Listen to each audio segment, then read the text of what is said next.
Hai Sobat Freaks, balik lagi ke channel Berkebun Bersama Eros. Nah, kali ini kita masih lanjutin lagi belajar tanam anggur dalam pot.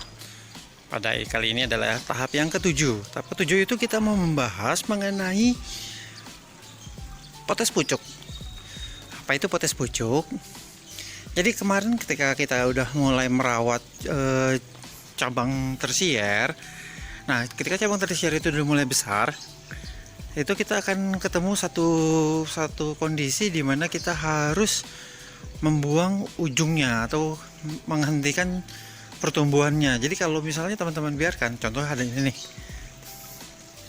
ini adalah cabang tersier yang kita biarkan, dia akan terus memanjang dan memanjang dan memanjang. Nah, sedangkan kita punya batas kemampuan tempat untuk menampungnya, bener nggak? Itulah yang kenapa kita harus melakukan potes pucuk atau pemotongan cabang tersier. Jadi tidak terlalu panjang.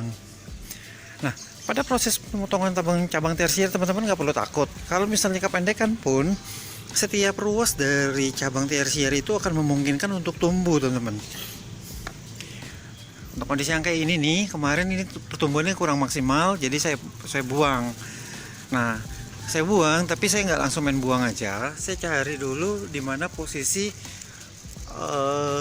buds itu yang masih segar dan kemungkinan besar akan timbul. Contoh ini.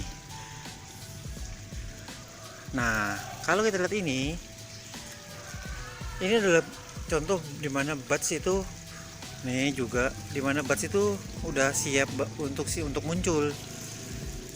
Jadi kalau misalnya teman-teman potong di sini, ini kemungkinan besar dia akan muncul si tunas baru seperti ini, muncul baru.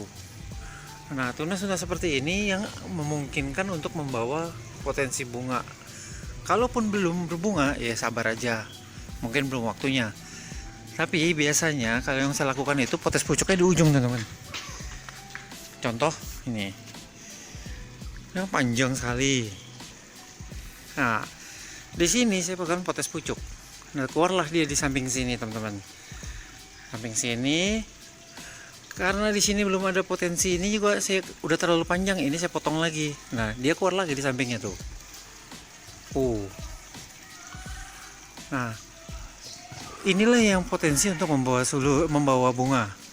Sulur-sulur ini yang potensi membawa bunga. Contoh paling gampang itu adalah yang ini. Nah, ini saya lakukan potes pucuk nih, teman-teman. Kemudian tumbuh budsnya, dan ini jadi 2 cabang. Kemudian dia tumbuh dan akhirnya dia keluarin bunga seperti ini nih. Tunggu ya. Nah, nih.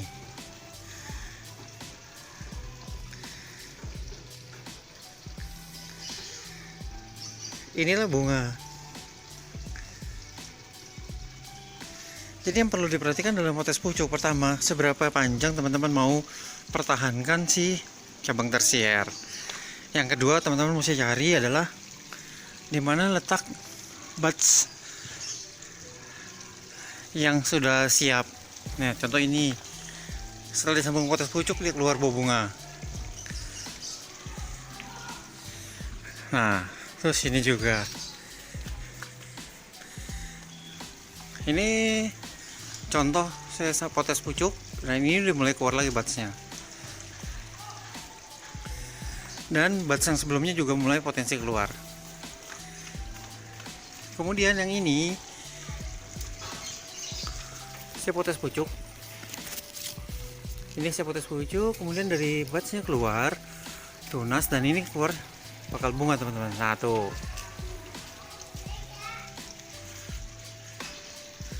Itulah yang dinamakan potes pucuk.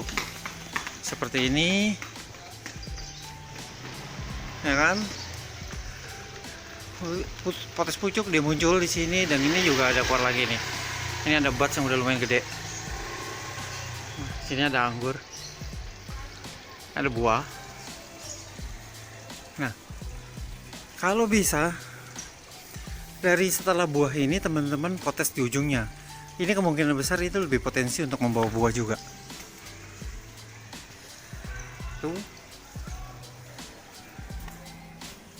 juga. Itulah yang dilakukan proses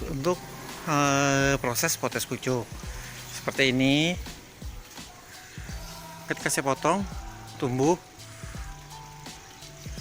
Nah, teman-teman jangan keburu nafsu kalau misalnya ternyata tunas yang muncul itu belum membawa bunga, mungkin belum saatnya dia siap. Kayak ini adalah pecabang, tapi di mana di sini ada tunas air, atau ini buds, itu buds, tapi nggak yang bulat banget, tunas air kayaknya. Ini perlu kita potong, buang cabang yang ini. Itu tujuannya agar si cabang dari situ keluar. Bedanya tunas air dengan buds itu bentuknya, kalau tunas air seperti rebung bambu yang bentuknya agak lancip. Kalau buds itu bentuknya bulat, teman-teman. Ini buds nih, ini buds.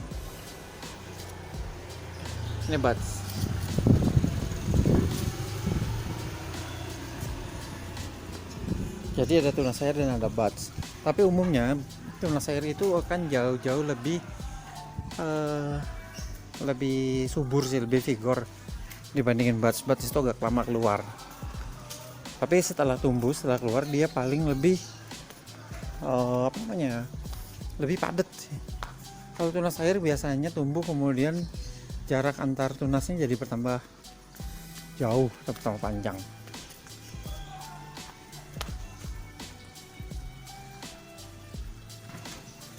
Ini cotton candy.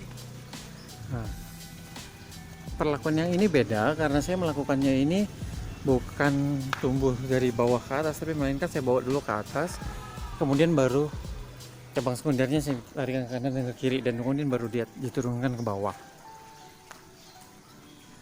Hanya untuk di cotton candy karena batang utamanya dia udah terlalu besar. Oke. Untuk yang di tahap sampai ke potes pucuk baru sampai di sini. Mungkin nanti kita lanjutin lagi di metode-metode yang lainnya ketika tanam anggur. Sayang ini udah keburu gede, jadi saya nggak bisa tunjukin pruning buahnya. Karena itu juga salah satu proses di metode anggur ya, teman-teman. Pruning buah, yaitu pembuangan sebagian besar bakal buah yang akan kemungkinan mengganggu pertumbuhan buah lainnya. Oke, itu aja untuk hari ini. Sampai ketemu lagi di episode berikutnya. Sampai jumpa.